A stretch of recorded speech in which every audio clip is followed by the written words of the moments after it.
All right, it is 6 o'clock and we are ready to get started. Thank you everyone for joining us today for DTE's second public open house on our Clean Vision Plan. My name is Ryan and I will be moderating today's event. I want to go over a few things before we get started. Today's presentation, as well as the question and answer session, will be recorded and we will post the recordings on our website at dtecleanenergy.com. We'll also have instructions at the end of today's open house on ways you can provide comments and recommendations for our Clean Vision Plan. Questions or comments can be submitted anytime during today's event by using the Q&A function on the top right side of your screen. We'll queue up audience questions and comments after the presentation is complete. We do have several subject matter experts on hand to help answer questions tonight. In instances where the appropriate expert is not present, we'll respond by email and/or update the FAQ on the website with your question. So please make sure to include your name in the question. It'll help us get a reply to you promptly. We also want to let you know there will be a 20-second delay, which is standard for Microsoft Live Teams events. And we'll now go over some tips for navigating our Clean Vision website and for participating in today's Microsoft Live Teams event. On January 18th, we hosted the first public open house. The recordings, presentations, and transcripts can be found at dtecleanenergy.com in the Clean Vision Plan section of the website. On the right, you'll see an area called Open House, and this is where we'll be posting the content for all of our public open houses after they occur. To turn on closed captioning, look at the lower right corner of the Teams screen for a button marked CC. Click the button to turn on and off captions. And to ask a question, you can click on the thought bubble with the question mark on the top right corner of your screen. And we want to encourage everyone throughout tonight's presentation, don't hold back your questions. If you have one in the moment, feel free to get it queued up for us so that our team behind the scenes can start reviewing it in real time. With that, let's go ahead and move on to tonight's agenda. We're going to be providing a recap of our first open house and a review of the survey feedback we received from attendees. We'll then present an overview on renewables by an expert from DTE Energy, and you'll see and hear how DTE is investing in clean, renewable energy, such as wind and solar right here in Michigan. Following that presentation, we'll have an expert from Black & Veatch present an overview on emerging technologies in the energy sector. Just as a little background for everyone, Black & Veatch is a global engineering and construction company. They've been operating for roughly 100 years, and the company is seen by many as industry experts, and we're really glad they're joining us today to share their global view of new innovations that are being deployed by industries and really countries around the world. And after that, we will conclude the open house with a live question and answer session. And as a reminder, we will be hosting 2 additional virtual meetings, one in March and another in April. And so with that, I'll now introduce our panelists for today's open house. Joyce Leslie is Director of Business Planning and Development at DTE. Vielka Hernandez is the Manager of Renewable Energy Strategy for DTE. Jason Rowell is an Associate Vice President and Director at Black & Veatch. And finally, Laura Mickelin is Manager of the Integrated Resource Planning Team. I'll now hand it over to Joyce to get us started. Thanks, Ryan, and thanks everyone for attending the second session of DTE Electric's Clean Vision Open House. So my name is Joyce Leslie. I'm the Director of Business Planning and Development. So my team's focus on long-term electric generation strategy, which includes the Integrated Resource Plan. I'm looking forward to today's meeting. So today I'm going to provide a quick recap of DTE Electric's carbon emission targets and briefly describe what an integrated resource plan or an IRP is. Then I'll show you the results from the first public open house survey that helped inform the content for today's meeting. DTE believes that climate change is one of the defining public policy issues of our time, and we're committed to getting as clean as we can, as fast as we can, while taking reliability and affordability into account. We were one of the first utility companies in 2017 to announce our carbon reduction targets. Since then, we've updated them 3 times. As you can see by the chart on page 8, DTE Electric's net zero goal includes reducing carbon emissions 50% by 2028, 80% by 2040, and ultimately reaching net zero by 2050. So we have a pretty good line of sight to that 80% reduction by 2040. So our Clean Vision plan includes investments in state-of-the-art natural gas generation and continuing to expand renewables. So we're going to talk more about that today, while retiring coal plants and promoting energy efficiency and demand response to reduce emissions. We're also upgrading our electric distribution infrastructure to support clean energy now and be ready for emerging technologies in the decades to come. And finally, we are offering our customers affordable ways to go even further through voluntary clean energy programs like My Green Power. So My Green Power is a voluntary green program that enables customers to attribute up to 100% of their energy use to Michigan-made wind and solar, whether they own or rent their home or office. While we don't have a fully vetted pathway to net zero defined today, we are starting to think about the planning processes and what needs to happen to get us there. So things like advancing new and emerging technologies, another topic we're going to hear about, and then continuing to prioritize affordability and reliability as we move towards a net zero carbon future, recognizing that transitioning in a reliable and affordable manner should be thoughtful and deliberate. So what is an integrated resource plan? At the last public open house, we discussed in detail what an integrated resource plan is. So today I'm just going to give you a few highlights. So an IRP is a regulatory filing that's made to the state of Michigan, more specifically the Michigan Public Service Commission, or we say the MPSC. An IRP outlines a utilities generation plan for how it will provide energy to its customers over the next 5, 10, and 15 years. It also describes how a utility intends to meet its customer needs reliably and cost effectively. Because there's so many different ways to meet these needs, the IRP is the most comprehensive way that utilities have to see how much energy efficiency, along with resources like wind, solar, storage, demand response, and any other resources that are needed, as well as when they plan to retire their coal plants all in one place. So we plan on filing an IRP in October this year. So now I'm going to move on to the results of the survey. So at the first open house we had on January 18th, we polled the audience for feedback on what relative to the Clean Vision Plan are you interested in hearing more about at future meetings. So as you can see on the chart on page 10, here's the results of that survey. So noted on the left side of the page, in the chart on the green box are some areas with higher responses.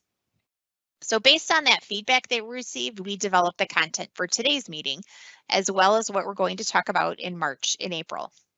So we're going to provide an overview of renewables and then an overview of emerging technologies today. As I mentioned, these are resources that we will consider as part of the Clean Vision Plan. So for March, we're going to be focusing on customer demand side management programs, as well as My Green Power. So demand side management programs like energy efficiency or demand response are designed to encourage our customers to modify their energy usage and the pattern of how they actually use that energy. In April's meeting, we'll talk about plant retirements and transitions, including our Retire with Pride commitment. So as a reminder, PRIDE stands for people, respect, integrity, dignity, and engagement. So we'll also discuss grid modernization and reliability in April. We will also provide you this information again at the end of the presentation, and as well as reminders of those dates and times. So we also asked for some feedback on how best to engage you in this virtual environment. So some of the suggestions we heard were continuing offer the practice of multiple sessions. So we did have a session at 1 o'clock today. We're having the session today. We'll continue to do that for the April and March and April meetings. We are also going to provide transcriptions, recordings on our website, so you can go back if you were unable to attend a session, and look for continuous improvement through emails and comments. We're going to start to add some documentary videos around interested topics to the Clean Vision Plan website, and we're going to continue with our Q&A sessions. So let's talk about today's topics. So today we're going to focus on two subjects that are important to the clean vision planning processes: existing generation and new generation. So we have Vielka Hernandez, the Manager of Renewable Energy Strategy at DTE, to present an overview of renewables. Vielka will be followed by Jason Rowell, the Associate Vice President and Director from Black & Veatch, and Jason will give us an overview of several emerging technologies. So let's get into it. I'm going to turn it over to Vielka. Thank you, Joyce. Hi, everybody. My name is Vielka Hernandez, and I am the Manager of Renewable Energy Strategy at DTE Electric. Today, I will give you an overview of renewables and briefly explain what is renewable energy, explain one of the main drivers of our growth in this space, and provide an overview of DTE Electric's current portfolio, and finally, give you an update of what to expect from DTE over the next few years. So, what is renewable energy? Renewable energy is power generated from replenishable resources or energy from a source that is not depleted when used. Two good examples are solar and wind power, which you probably already heard about before. Other less mainstream sources of renewable energy are hydroelectric power, biomass energy, and geothermal energy. The majority of DTE's renewable energy fleet is wind, but going forward, we will be adding a lot more solar. If you would like to learn more about renewable energy, by the end of this week, we will have a link to DTE's virtual tour of a wind and solar park uploaded to our website, which is dtecleanenergy.com.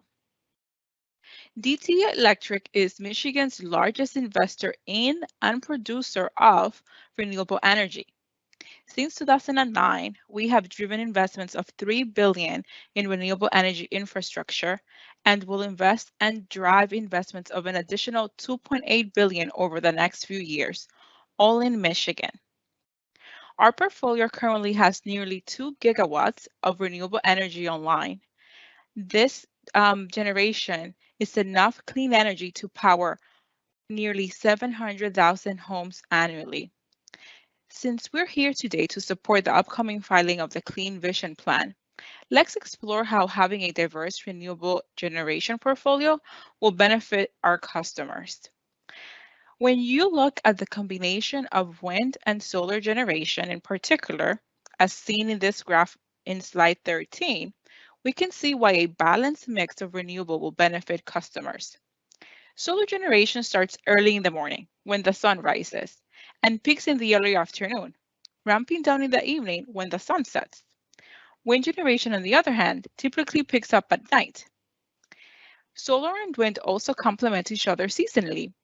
Wind generates far more energy in the winter as opposed to the summer due to the higher air density of colder temperatures, and solar generates more in the summertime when there is more hours of sunlight.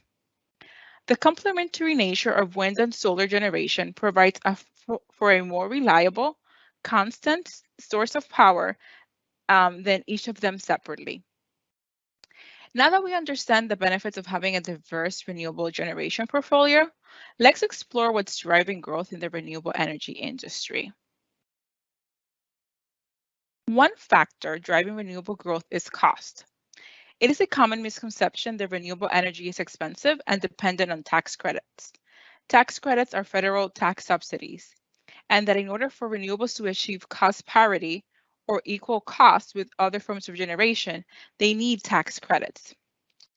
However, while tax credits certainly help drive growth early on, over the past 10 years, the levelized life cycle cost of electricity production, or LCOE, from renewable resources have dropped substantially. Today, wind projects in Michigan are being built for 45 to 50 megawatt hours on average with tax credits. Without tax credits, a new wind park will be about $75 per megawatt hour. By comparison, the cost of a new combined cycle natural gas plant, specifically our new Blue Water Energy Center, is about $45 to $50 per megawatt hour. New coal or nuclear will be way over $100 per megawatt hour. The cost of solar has also come down dramatically and even more rapidly than wind. solar projects coming online in Michigan in 2022 are on par or lower cost than wind projects. For this reason, you will see much more solar in our portfolio moving forward.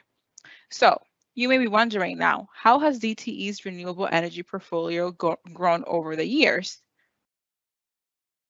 DTE's renewable portfolio has grown steadily since 2009 and is continuing to grow. The existing renewable energy fleet and the build plan shown are forecasted to meet and sustain the updated renewable portfolio standards targets, as well as our growing voluntary program demand. Today, we have well over 1,700 megawatts in service, and by 2025, we project to have over 3,000 megawatts in service. From 2020 to 2025, we will more than double our renewable energy, generating enough clean energy to power over 1 million Michigan homes by 2025. So, where is all this located and what makes up our renewable portfolio? Given this backdrop, I'd like to give you an overview of our renewable energy fleet. We currently have 18 wind parks, 13 solar arrays in operation, and most of them are located in the lower peninsula of Michigan, as you can see. By the end of this year, we will have more than 2,000 megawatts of renewable energy capacity online. Now, what's happened recently with our portfolio? Over the last year, we added 3 new wind parks and 1 new solar park, all of which will support our My Green Power program that Joyce mentioned earlier and which will be a topic in the next public open house on March 22nd. 2 of the new wind parks are located in mid-Michigan and are the largest in the state. The 3rd new wind park, Fairbanks, is our first wind park in the UP. The new solar park, Assembly, is located northwest of Flint. This project is a power purchase agreement, or PPA, where we're buying the energy from a third-party developer.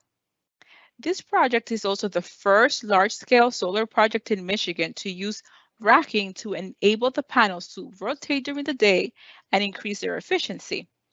This additional 535 megawatts will approximately power 1,700. This additional 535 megawatts will approximately power 175,000 Michigan homes. So what's happening now? Currently, we are in construction of our Meridian Wind Park, which is the largest wind project in Michigan, and it's located in Midland and Saginaw counties. Last year, we finished erecting all 77 of the turbines, and it will be the largest wind project in the state at 225 megawatts when it's in operation. And we're currently projecting that it will be in operation in Q3 of 2022. So what's happening next with our portfolio? We have 4 other projects that are fully contracted and approved by the MPSC. Construction has yet to start, but all of these will be online in the 2023-2024 timeframe. The majority of these projects have already been sold out in the My Green Power program. So we are already planning to launch for a new project solicitation in 2022. In fact, we recently announced we will be issuing a request for proposal, or RFP, for new project solicitations in April 1st, where we are looking to procure up to 500 megawatts to support the My Green Power program. One of the things that's very exciting about the new solar projects we are bringing on is their size. The new solar parks are considerably larger than our peer solar park, which is 48 megawatts with 200,000 solar panels covering 250 acres, while three of our new solar parks will be over twice that size. By the end of 2025, DTE will generate enough energy from wind and solar to power over 1 million homes. This concludes my renewable overview. Thank you. If you have any questions for me or the team here at DTE on renewable energy, please add those to the chat. We look forward to the Q&A discussion and responding to your questions shortly. We now turn to our next topic, emerging technologies. Renewable energy, like wind and solar, will continue to play a critical role in DTE's transition to clean energy. As we progress on our journey, we are studying emerging technologies as they will support our ability to achieve net zero carbon emissions. And today, we're joined by Jason Rawl, Associate Vice President and Director of New Energy Solutions at Black & Veatch, to present a brief overview of a few new technologies. To support this discussion and provide you with additional information, Black & Veatch has also developed a series of one-page briefing documents for our website. You can find these on our website, which is dtecleanenergy.com. And with that, Jason, welcome to our open house. Hey, thank you, Vielka. Again, I'm Jason Rowell. I direct New Energy Solutions for Black & Veatch, which are those technologies that are emerging downstream of renewables, downstream of natural gas and coal, and are meant to support our net zero goals. And so, first of all, how do we get to net zero? What are the big pathway items there? The technology choices are really clear on how we're going to go there right now. We understand from best cost, best technologies, and it's renewable energy, mainly wind and solar. We're continue to see those prices go down. We're going to continue to see installations of those go up. In fact, that is the majority of new power added to the grid in the United States right now is already renewable energy. And then things that are going to support that are electrification. So taking things that used to run off of a solid or liquid fuel and changing that to run to electricity, which we're seeing right now with cars. In the automotive sector, we're going to see it in industrial processes by going to heat pumps and heaters and even additional electrification for residents. And then balancing that production of power with demand side management. So how, as an end user, can you help control efficiency and the power that's being off taken at any given time to help manage the grid and ultimately the balance between offtake and production? Now, we must note with wind and solar, we can't control it. We can't control when the sun shines. We can't control when the wind blows. And so we have to have technologies to back those up and support it such that we have reliable, resilient electricity. When you want to turn the lights on, it works. Many times we may be producing more renewable energy than we actually need on the demand side. And so one of the things we can do is shift that out. At other times, we don't have that. And so we need to come in and generate clean power in some other form to back that up. So what's the supporting cast here? Well, first and foremost, it's batteries, and it's lithium ion batteries, the same as you'd see in your phone. We can store excess power that we generate at the wrong time of the day and the demand side can't use it. We'll shift that to when consumer demand is high. What we need, though, is additional power if we have days or weeks where we don't have the energy or the power that we need coming from the grid. So we have those extended rainy days. We might have a season such as the summer where we have really high demand, consumer side demand, also known as electric loads, and renewables can't meet it. So how do we back that up? And then how do we generate that clean power? So going into batteries, lithium ion batteries, like I said, we're seeing them in our phones, we're seeing them in our cars.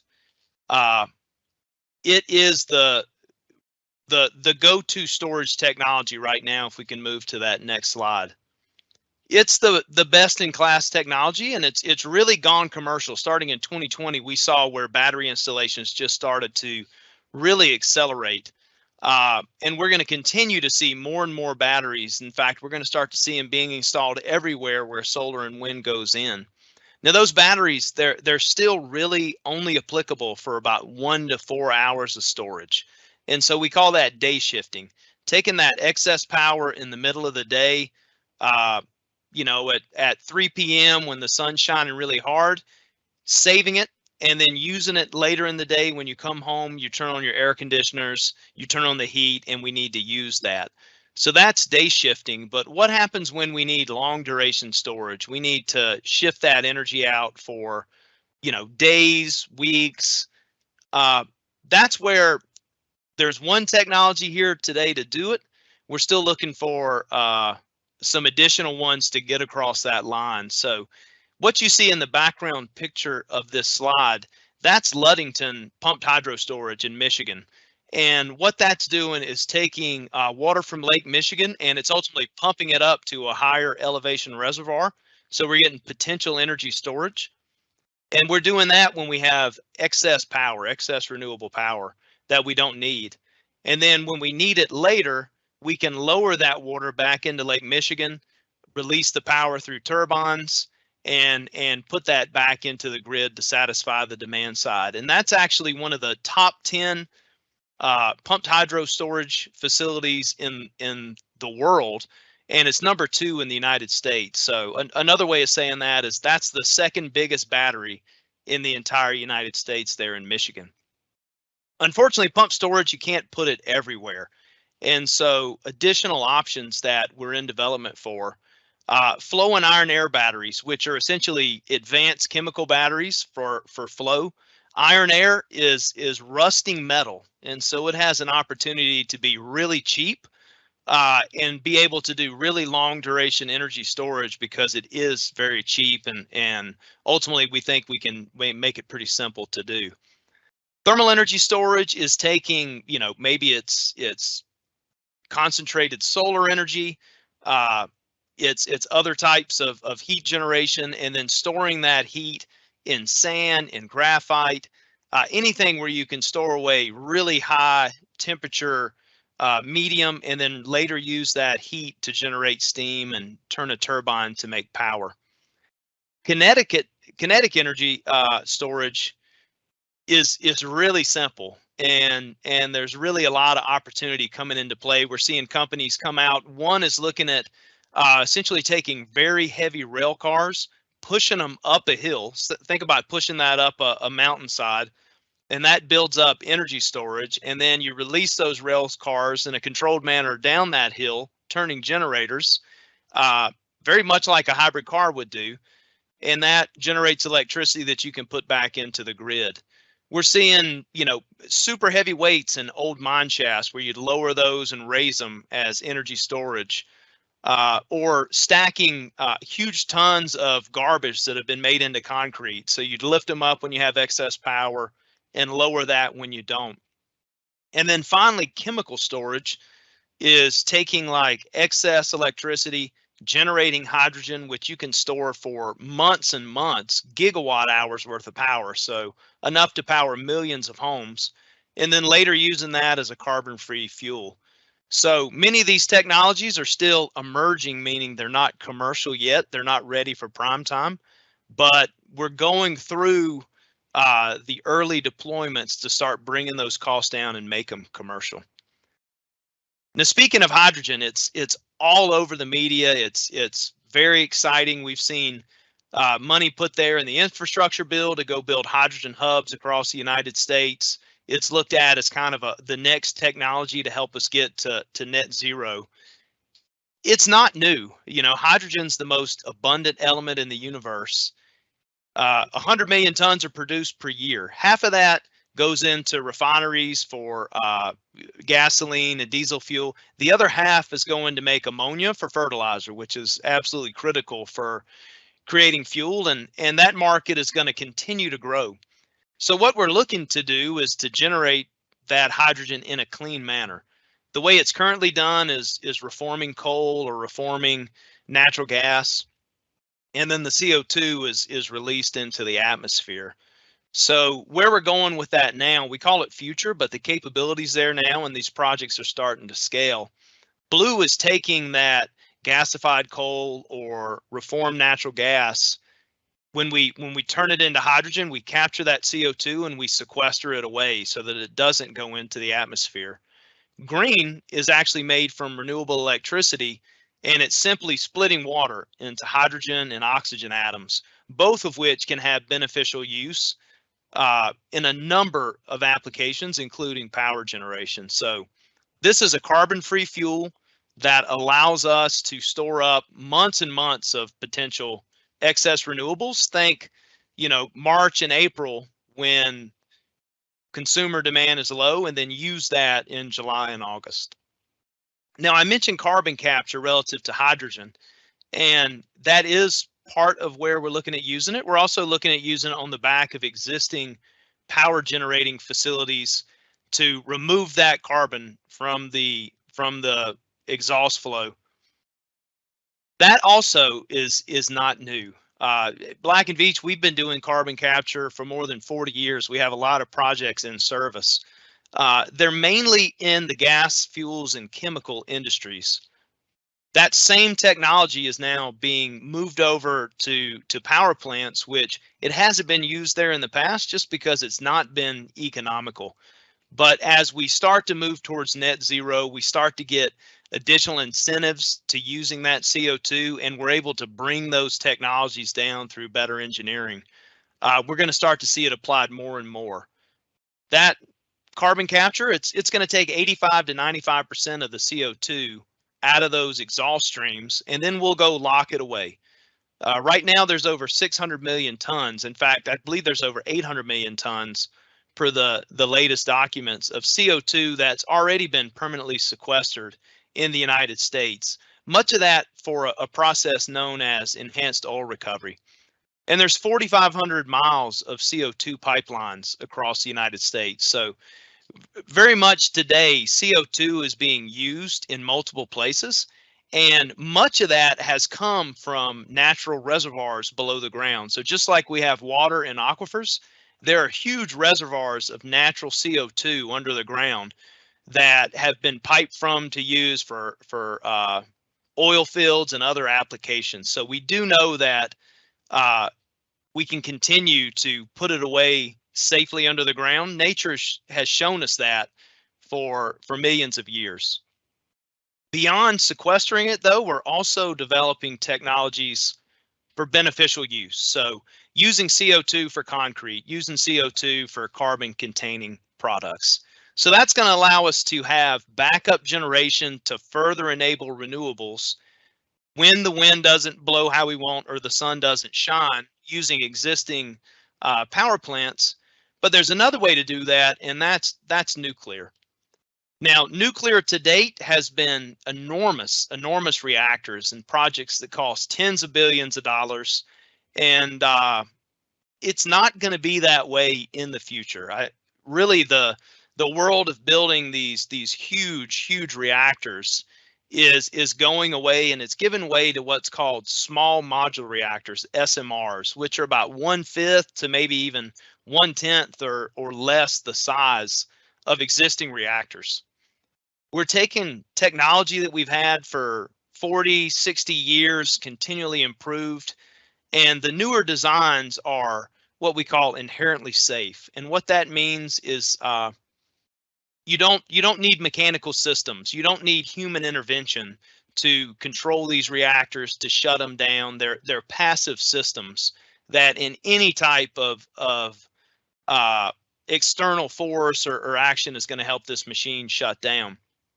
They're also going to use fuel better. They're going to be easier to build, quicker to implement, improve quality. They're small enough that you can build much of these in a factory and then bring them to a site, set them in place.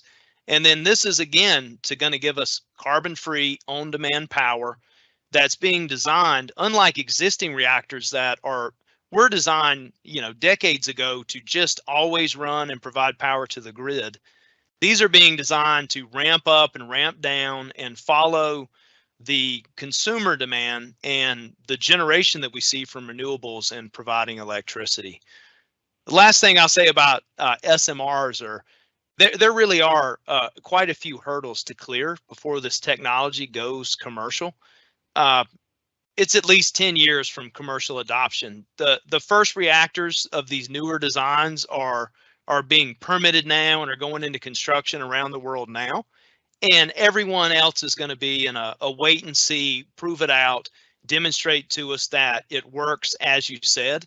And then in the next decade, we should start to see more wide commercial adoption of SMRs, again, as an enabler of renewables integration. So those are the emerging technologies I wanted to cover today. And with that, I'm going to hand it back to Ryan. Excellent. Thank you so much, Jason, and thank you, Vielka, for the great presentations today. They were very informative and helpful. So as we said, today's focus was on renewables and emerging technologies. And we'll be making sure to post the presentations to our website, as well as future meeting information will be at dtecleanenergy.com. We do want to preview our March and April sessions again before we go to our live Q&A. As Joyce said earlier, on March 22nd, we will hear about DTE customer programs from our energy waste reduction and demand response teams.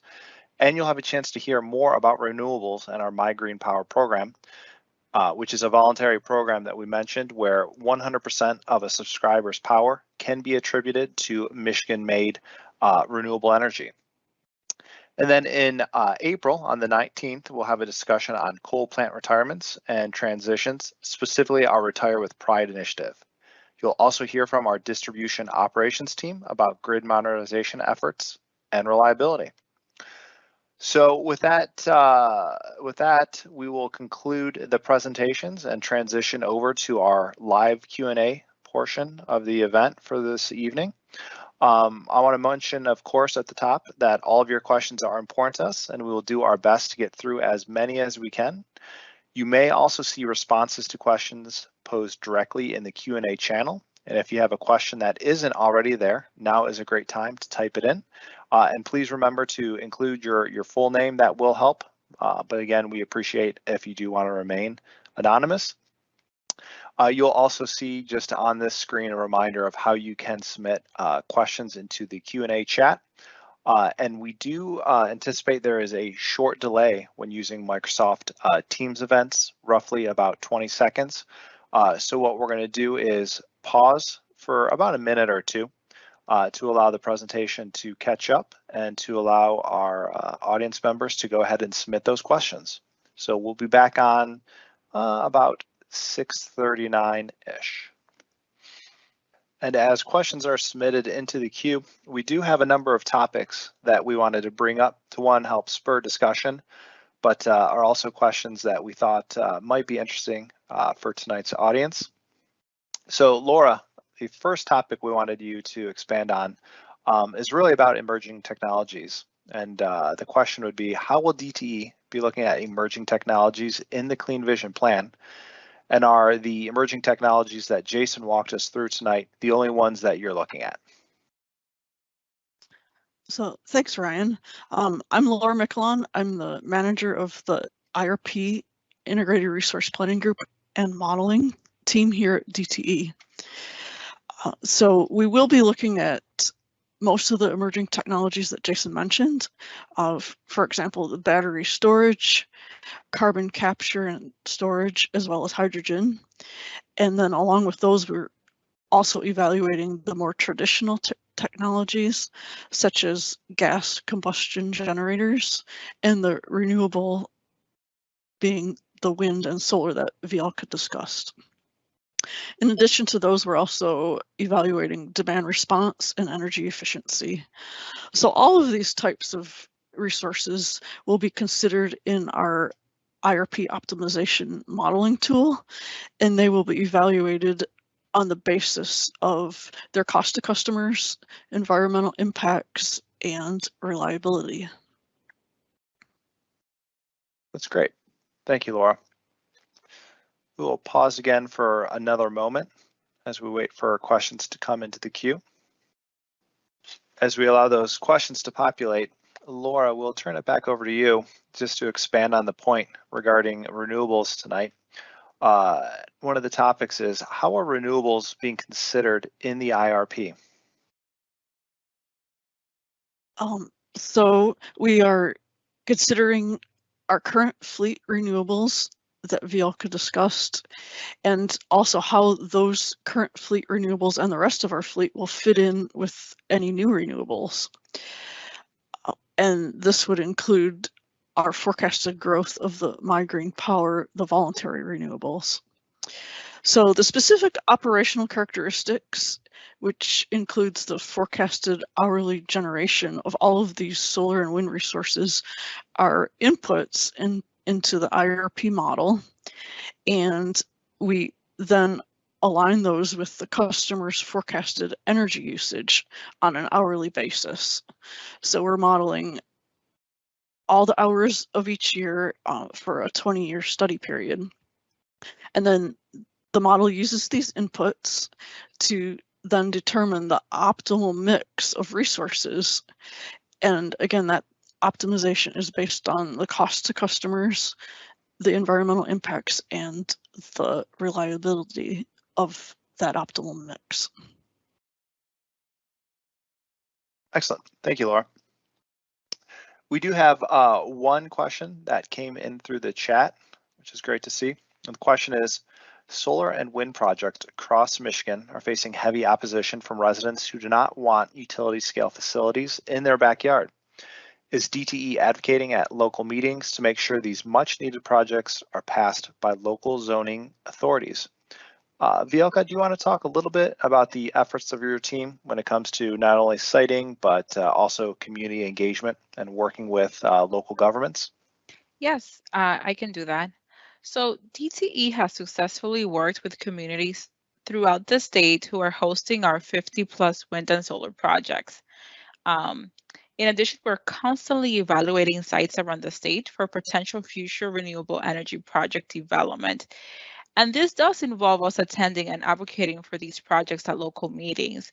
But DTE really works closely with landowners and county officials throughout all the steps of the development process. And we spend a lot of time with residents to educate them on all aspects of the renewable energy project development process. That's excellent. Thank you. So what we will do, I see it's 6:43. We'll pause for any final questions. So if you do have questions on the IRP process, on renewable energy, or on some of the emerging technologies we highlighted tonight, please go ahead and put those questions into the queue. And we will give it about a minute to see if any questions come through. Okay, well, seeing no additional questions, we'll go ahead and plan to wrap up tonight's event. We do appreciate everyone joining us for our second open house, and we appreciate the question that we did receive. We will be posting recordings and transcripts of today's public meeting on our website in the coming days. You can also find a FAQ on our website. This is updated based on questions received through these open house sessions and also through our website and by email. So again, thank you again for joining us this evening, and we look forward to connecting with everyone again next month. Have a good evening. Thank you.